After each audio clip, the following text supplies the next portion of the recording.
माता की, भारत माता की, भारत माता की। वंदे वंदे वंदे। संत शिरोमणि रविदास जी महाराज की, संत शिरोमणि रविदास जी महाराज की। चौधरी चरण सिंह, चौधरी चरण सिंह, चौधरी अजीत सिंह, चौधरी अजीत सिंह।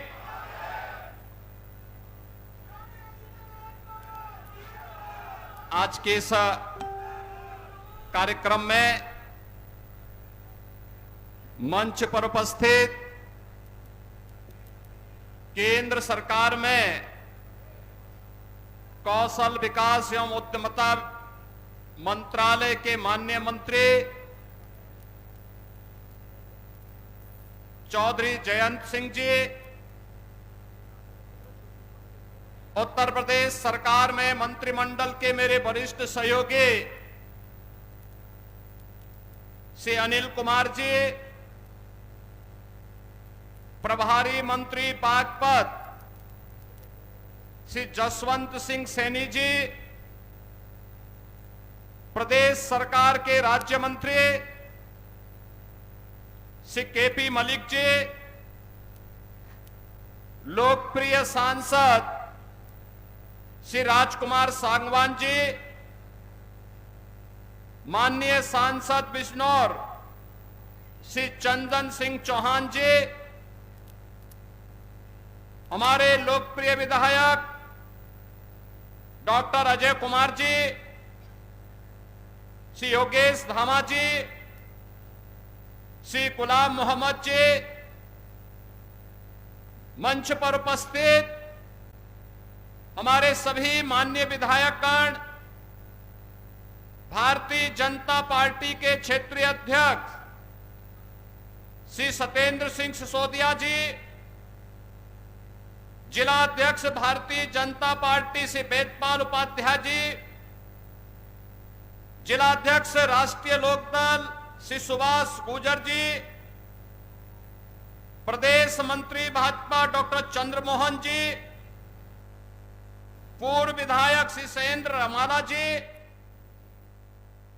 मंच पर उपस्थित भारतीय जनता पार्टी और राष्ट्रीय लोकदल के सभी सम्मानित पदाधिकारीगण और अपने प्रिय नेता के सम्मान के लिए आज उनकी पावन जयंती कार्यक्रम में उपस्थित बागपत के मेरे सभी उपस्थित बहनों और भाइयों, मैं बागपत की इस पावन धरा को, जो महाभारत कालीन एक पावन धरा है और जिस धरा को भारत के अन्नदाता किसानों के मसीहा के रूप में चौधरी चरण सिंह जी का सानिध्य प्राप्त हुआ हो, इस पावन धरा को कोटि कोटि नमन करते हुए आप सबका मैं अभिनंदन करता हूं।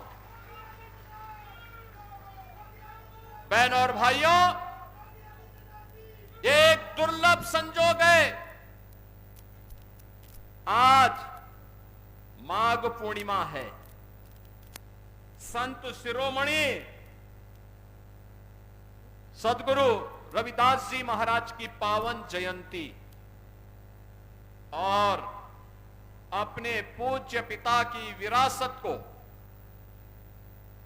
दुनिया के प्रतिष्ठित पैकेज को छोड़ करके मातृभूमि की सेवा के लिए अपने आप को समर्पित करने वाले पूर्व केंद्रीय मंत्री चौधरी अजीत सिंह जी की भी पावन जयंती का कार्यक्रम है।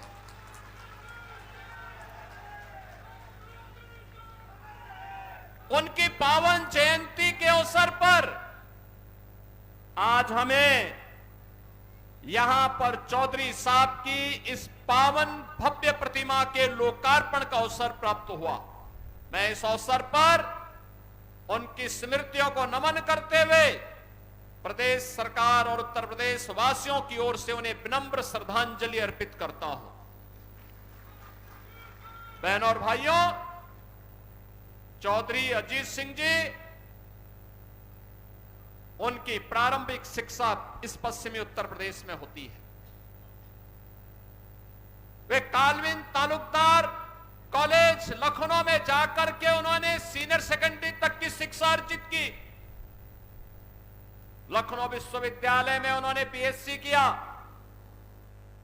अपने समय के प्रतिष्ठित आईआईटी खड़गपुर से उन्होंने बीटेक की डिग्री ली और उसके बाद एमएससी के लिए उन्होंने दुनिया के प्रतिष्ठित संस्थान यूएस के एक प्रतिष्ठित संस्थान में जाकर के शिकागो से उन्होंने एमएस की कंप्यूटर साइंस में डिग्री लेने के बाद वहीं पर उन्होंने प्रतिष्ठित कंप्यूटर कंपनी आईबीएम में कंप्यूटर साइंटिस्ट के रूप में सेवा प्रदान की।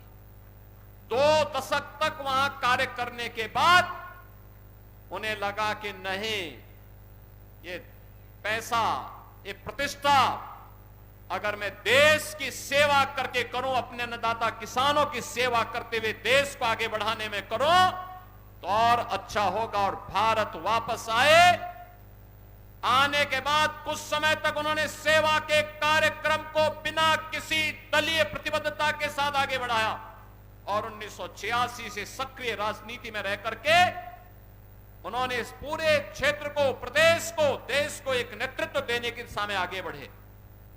आज चौधरी अजीत सिंह जी हमारे बीच नहीं है, लेकिन उनकी स्मृतियां हैं, उनके द्वारा किए गए कार्य हैं, उनका अनुभव है, उनके द्वारा जो मार्गदर्शन दिया गया, उस कालखंड से जुड़े हुए लोग हमारे सामने मौजूद हैं। उस समय के युवाओं को, उनको जो नेतृत्व उन्होंने दिया था, वे आज जीवन के अलग अलग क्षेत्र में कार्य कर रहे हैं। उन सभी कार्यक्रमों को आगे बढ़ाते हुए आज केंद्र और राज्य सरकार चौधरी चरण सिंह जी की, चौधरी अजीत सिंह जी के इन कार्यक्रमों को आगे बढ़ाने का कार्य कर रही है। यही डबल इंजन सरकार की एक ताकत है और उस ताकत को आगे बढ़ाते हुए मुझे प्रसन्नता की अनुभूति हो रही है।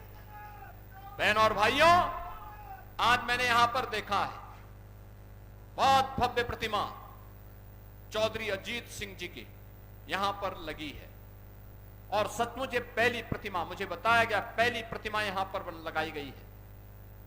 सचमुच जो प्रतिमा इस बात को दिखाती है, चौधरी अजीत सिंह जी में एक तेवर था, एक किसान का तेवर था, वे एक टेक्नोक्रेट थे, वे एक साइंटिस्ट थे और कंप्यूटर साइंस के बारे में जब देश में ना के बराबर लोग जानकारी लेते थे, तब उन्होंने दुनिया की इस प्रतिष्ठित कंपनी के माध्यम से डिग्री लेकर के, कंपनी के माध्यम से इस फील्ड में प्रवेश किया था। देश के जब इन्हें चुने गिने लोग कंप्यूटर साइंस के बारे में जानकारी लेते थे, उस समय उन्होंने डिग्री लेकर के दुनिया में इस कार्यक्रम को आगे बढ़ाया।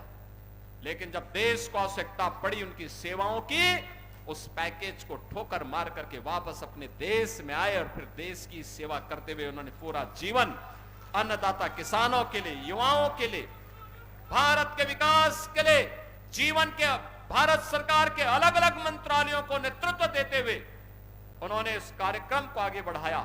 आज वे हमारे बीच नहीं है, लेकिन उनकी स्मृतियां हमारे बीच में है, उनका मार्गदर्शन हमारे बीच में है, उनके द्वारा किए गए कार्य हमारे बीच में है। उससे प्रेरणा लेकर के आगे बढ़ने की आवश्यकता है।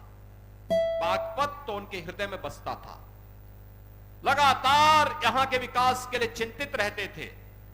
आज जो विकास हम पश्चिमी उत्तर प्रदेश में करा पा रहे हैं, ये चौधरी चरण सिंह जी को उनके द्वारा प्रदेश के अंदर मुख्यमंत्री के रूप में, केंद्रीय मंत्री के रूप में उनका जो मार्गदर्शन उस कालखंड में प्राप्त हुआ, उनके संदर्भों को लेकर के ही हम आगे बढ़ पाते हैं। और आज मुझे बताते हुए प्रसन्नता है, बहनों और भाइयों, आज जब हम यहां पर उपस्थित हैं, मुझे बताते हुए प्रसन्नता है कि आज यहां पर जब हम एकत्र हुए हैं, तो यहां पर आज 350 करोड़ रुपए से अधिक की परियोजनाओं का लोकार्पण भी हम लोग बागपत जनपद के लिए कर रहे हैं। मैं इसके लिए यहां के माननीय सांसद जी को, माननीय विधायकों को, माननीय जयंत जी को, सभी अन्य माननीयों को हृदय से बधाई देता हूं। आप सभी को अपनी शुभकामना देता हूं। बहनों और भाइयों, आज मुझे बताते हुए प्रसन्नता है कि यहां पर विकास की इन बड़ी बड़ी परियोजनाओं के साथ कनेक्टिविटी की योजना भी है, नए संस्थान बनाने के कार्यक्रम भी हैं, सड़कों के निर्माण का कार्यक्रम भी है। ये बागपत का तो अपना इतिहास है। याद करिए, 5000 साल पहले जब दुनिया में अंधकार था, दुनिया को किसी प्रकार की कोई जानकारी नहीं थी, तब 5000 साल पहले पांडवों ने जो 5 गांव मांगे थे, उनमें से बागपत एक गांव था। बागपत एक था। किसका इतिहास है? 5000 साल पहले का। दुनिया के अंदर कोई कितना भी विकसित देश क्यों ना हो, कोई अपने 500 साल का बताएगा, कोई 700 साल का बताएगा, कोई 1400 साल का बताएगा, कोई 1500 साल का बताएगा, कोई 2000 साल का बताएगा। इससे ज्यादा कोई नहीं बता सकता। और बागपतवासी आप तो बोल सकते हैं कि भगवान कृष्ण ने पांडवों के लिए जिन 5 गांवों को मांगा था, उनमें से बागपत एक था। अगर हमारे इतिहास को देखना हो तो बागपत में भी आकर आप देख लें। लेकिन बहनों और भाइयों, एक तरफ आप सभी अपनी मेहनत से, हमारा अन्नदाता किसान अपनी मेहनत से, अपने खून और पसीने की कमाई से विकास में योगदान दे रहा है। प्रधानमंत्री मोदी जी के विजन को प्रभावी ढंग से आगे बढ़ाने का काम कर रहा है। बागपत हो या मेरठ, बुलंदशहर हो या फिर गाजियाबाद, नोएडा या फिर हापुड़ या बिजनौर, मुजफ्फरनगर, शामली या सहारनपुर, इन सभी जनपदों के विकास के लिए लगातार कार्य कर रहा है। यहां का नौजवान लगा हुआ है, कार्य कर रहा है। और दूसरी तरफ कुछ लोग हैं जिनको ये विकास अच्छा नहीं लग रहा है। बहन और भाइयों, उनको अच्छा नहीं लगता। आपको बताते हुए मुझे बहुत प्रसन्नता की अनुभूति हो रही है। इस सदी का महाकुंभ चल रहा है प्रयागराज में। प्रयागराज महाकुंभ में आज माघी पूर्णिमा के अवसर पर भी करोड़ों लोग स्नान कर रहे हैं। प्रातः 4 बजे से ही मैं उस व्यवस्था में लगा था।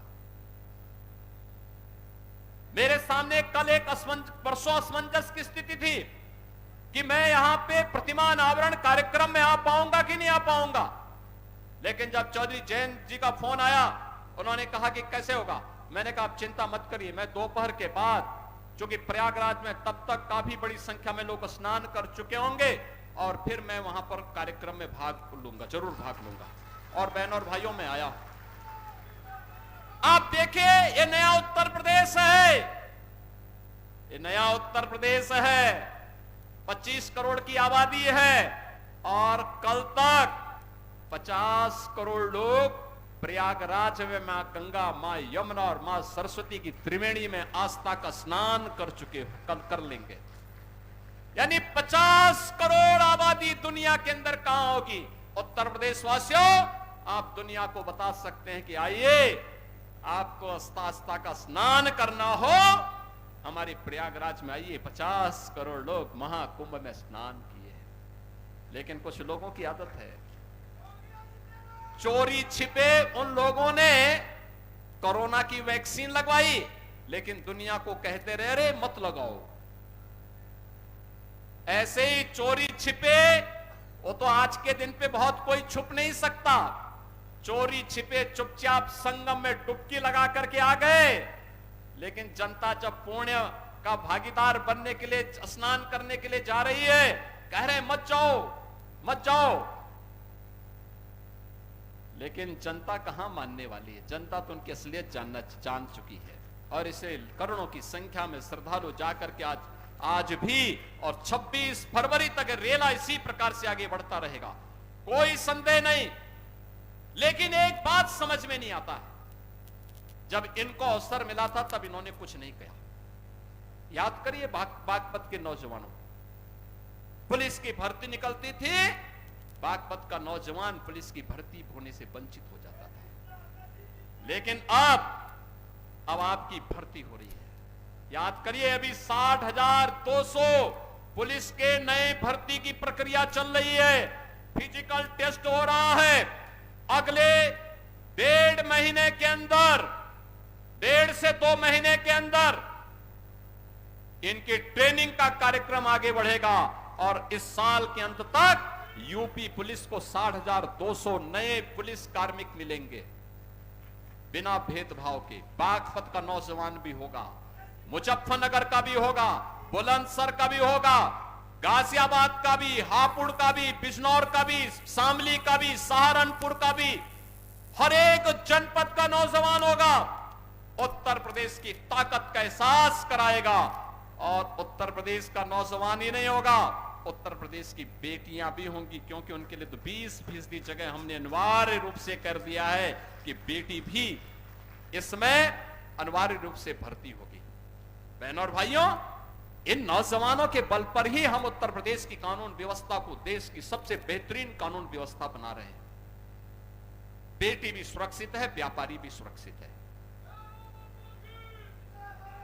हर व्यक्ति अपने आप को सुरक्षित महसूस करता है। यहां निवेश आ रहा है, नए नए निवेश के माध्यम से हम आगे कार्यक्रम आगे बढ़ा रहे हैं।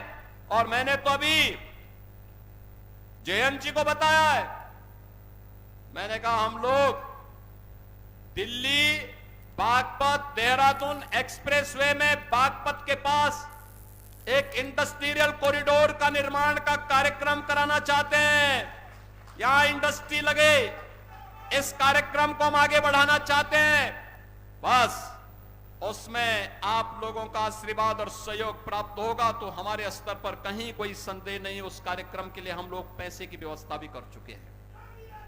बहनों और भाइयों, ये कार्यक्रम इसी रूप में आगे बढ़ेंगे। बागपत में मेडिकल कॉलेज के निर्माण की कार्रवाई को तेजी के साथ आगे बढ़ाने का आदेश दिया जा चुका है। मेडिकल कॉलेज बागपत में भी होगा। यहां पे इंटर कॉलेज की मांग, सड़कों के निर्माण की मांग या अन्य जो भी अन्य कार्यक्रमों को आगे बढ़ाने की मांग यहां के हमारे जनप्रतिनिधियों के माध्यम से हमारे पास आती है। हम लोग उसमें कहते हैं कोई किसी प्रकार का कोई रोक टोक नहीं होना है। और बहनों और भाइयों, आज उन्हीं कार्यक्रमों को लेकर के हम लोग यहां पर आए हैं, जिसमें लोक निर्माण विभाग की भी सड़कें हैं, जिसमें 138 परियोजनाएं हैं। राजकीय इंटर कॉलेज सिंगावली अहिर का भी आज यहां पे लोकार्पण हुआ है। राजकीय कन्या इंटर कॉलेज बिलोचपुरा, इसका भी आज लोकार्पण का कार्यक्रम हुआ है। और बागपत में एक नए बस स्टेशन का लोकार्पण का कार्यक्रम होने के साथ ही आईटीआई प्रहलादपुर यमुना नदी के बाएं किनारे स्थित जागोस में बाढ़ सुरक्षा के कार्य हैं। खेलो इंडिया कार्यक्रम के अंतर्गत ग्राम मितली में मल्टीपर्पज हॉल का निर्माण है। और पुलिस लाइन बागपत में महिला बैरक के निर्माण के साथ ही थाना बिनौली में भी, थाना रमाला में भी हॉस्टल और बैरक के निर्माण की कार्रवाई होने की कार्रवाई यहां पर आगे बढ़ाई गई है। शिलान्यास के साथ ही हमने बड़ौद अमीनगर सराय मार्ग का, छपरौली से बिजवाड़ा रजवाहा माखर नहर पट्टी का निर्माण का कार्य और बागपत से मुरादनगर मार्ग को 2 लेन चौड़ीकरण सुदृढ़ीकरण के कार्य का शिलान्यास भी किया है। तो हिंडन नदी पर नए सेतु के पहुंच मार्ग और सुरक्षात्मक कार्य के लिए भी आज शिलान्यास का कार्यक्रम हुआ है। जिला चिकित्सालय बागपत में 50 सैया के क्रिटिकल केयर ब्लॉक के निर्माण का भी आज शिलान्यास हुआ है। तो राजकीय आयुष यानी आयुष चिकित्सालय में हम लोगों ने यहां पर भी उसके एक ब्लॉक का, इसके साथ ही मुख्यमंत्री अभ्युदय कंपोजिट विद्यालय और सिक्का में भी उसके शिलान्यास का कार्यक्रम हुआ है। बड़ौद में अमर शहीद बाबा सामल सिंह स्थल के पर्यटन विकास के लिए भी हम लोगों ने 1 करोड़ की राशि यहां पर उपलब्ध करवाई है, जिससे इसका सुंदरीकरण का कार्यक्रम आगे बढ़ाया जा सके। बहनों और भाइयों, विकास के लिए पैसे की कमी नहीं होगी। मुझे तो केवल आपसे एक बात कहनी है, और वह ये कहनी है कि यहां पर हम लोगों ने सचमुच यहां का हमारा अन्नदाता किसान अपनी मेहनत से उसने खेती के नए तकनीक को अपना करके कैसे विकास की बुलंदियों को और आमदनी को कैसे बढ़ाया जा सकता है, कोई सीखे तो हमारे यहां पश्चिम के किसानों से सीख सकता है। और इसीलिए उसी को प्रेरणा में रख करके अन्नदाता किसान के बारे में चौधरी साहब की बातों को ध्यान में रख करके कि देश के विकास का रास्ता देश के खेत और खलिहानों से होकर के जाता है। चौधरी साहब जिस बात को कहते थे उसी बात को ध्यान में रख करके हम लोगों ने कार्य प्रारंभ किया। मुझे बताते हुए प्रसन्नता है कि यहां पर अब तक रमाला चीनी मिल के पुनरुद्धार के साथ ही हम लोगों ने से 5000 टीडीसी की पहले ही हम कर चुके हैं और साथ साथ 27 मेगावाट का कोजन प्लांट भी जिसमें विद्युत संयंत्र उससे लगा करके उसके माध्यम से ऊर्जा उत्पादन के केंद्र के रूप में भी उसे विकसित करने का काम किया गया है। और मुझे बताते हुए प्रसन्नता है बहनों और भाइयों, एक आंकड़ा जरूर आप लोग नोट करना। पिछले 8 वर्ष में, अभी 8 वर्ष हमें 25 मार्च को होंगे, लेकिन मैं आपको बताना चाहता हूं अभी तक हम लोगों ने 2017 से अब तक 2,72,600 करोड़ रुपए अन्नदाता किसान को केवल गन्ना मूल्य का भुगतान अन्नदाता किसान के खाते में सीधे किया है, यानी 2,72,600 करोड़ रुपए। और मुझे बताते प्रसन्नता है कि 2023-24 का 99.51% का गन्ना मूल्य का भुगतान हम लोग कर चुके हैं। और इसके साथ ही मुझे बताते हुए भी कि 1995 से लेकर 2017 तक 22 वर्ष में जितना गन्ना मूल्य का भुगतान विपक्षी दलों की सरकारों में हुआ है, चाहे वह समाजवादी पार्टी की सरकार रही हो या बहुजन समाज पार्टी की सरकार, उससे 22 वर्ष में जितना इन्होंने गन्ना मूल्य का भुगतान किया है, हम लोगों ने मात्र 8 वर्ष में, 8 वर्ष से कम समय में उससे ज्यादा लगभग 60,000 अधिक गन्ना मूल्य का भुगतान अब तक हम किसानों को कर चुके हैं। यानी उनका 22 वर्ष, हमारे 8 वर्ष उस पे हावी हैं। इसका मतलब अन्नदाता किसान के लिए अच्छी दिशा में सरकार ने कार्य प्रारंभ किया है और सरकार इस कार्यक्रम को आगे बढ़ाने का कार्य कर रही है। मैं आज के इस अवसर पर आप सभी को इस बात के लिए आश्वस्त करता हूं कि अन्नदाता किसान हो, नौजवान हो, एक एक पाई अन्नदाता किसान के खाते में जाएगी। अन्यथा चीनी मिल को हम लोग सरकारी अधिग्रहण लेकर के उस पे हम उसको सरकार के माध्यम से चलाने का काम करेंगे। और कोई भी व्यक्ति हर किसान हर चीनी मिल से हर चीनी मिल को अच्छे ढंग से चलाएंगे। हमने पिछले आपने इस बात को देखा होगा कि ये वह सरकार है जिस सरकार ने 3 नई चीनी मिलें लगाई है, 8 चीनी मिलों का विस्तारीकरण किया है और साथ साथ 120 चीनी मिलों में से 120 चीनी मिलों में से 105 चीनी मिलें ऐसी हैं जो 10 दिन के अंदर, 1 सप्ताह से 10 दिन के अंदर गन्ना मूल्य का भुगतान कर रही हैं। 15 चीनी मिलें जो गन्ना मूल्य के भुगतान में थोड़ा लेट हैं, उनको भी समयबद्ध तरीके से गन्ना मूल्य भुगतान के लिए प्रेरित किया जा रहा है। बहनों और भाइयों, मैं अन्नदाता किसानों से भी और नौजवानों को भी इस बात के लिए आश्वस्त करता हूं, अब अन्नदाता किसान की जेब पर कोई डकैती नहीं डाल सकता। अब नौजवान की नौकरी पर कोई डकैती नहीं डाल सकता। अब यहां पश्चिमी उत्तर प्रदेश की सुरक्षा पर, बेटी और व्यापारी की सुरक्षा पर कोई सेंध नहीं लगा सकता है। अगर कोई लगाएगा तो उसका खामियाजा भी भुगतने के लिए उसको तैयार होना होगा। और इसी के लिए आज सरकार आपको आश्वस्त करने के लिए आई है। आज के इस अवसर पर मैं आप सबको एक बार फिर से माघ पूर्णिमा की हृदय से बधाई देता हूं। आज संत रविदास जी की पावन जयंती पर सरकार ने इसीलिए अवकाश घोषित किया था कि लोग पावन नदियों में, सरोवरों में स्नान कर सके, उसका आनंद भी ले सके, संत शिरोमणि के प्रति अपनी श्रद्धा को व्यक्त भी कर सके। और इसके साथ ही सरकार ने यह भी तय किया है कि हम लोग इन महापुरुषों से जुड़े हुए सभी कार्यक्रमों को आगे बढ़ाने का कार्यक्रम करेंगे।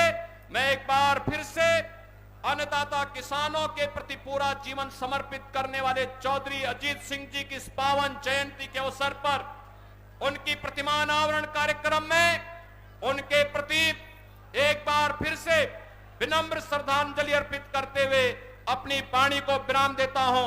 मेरे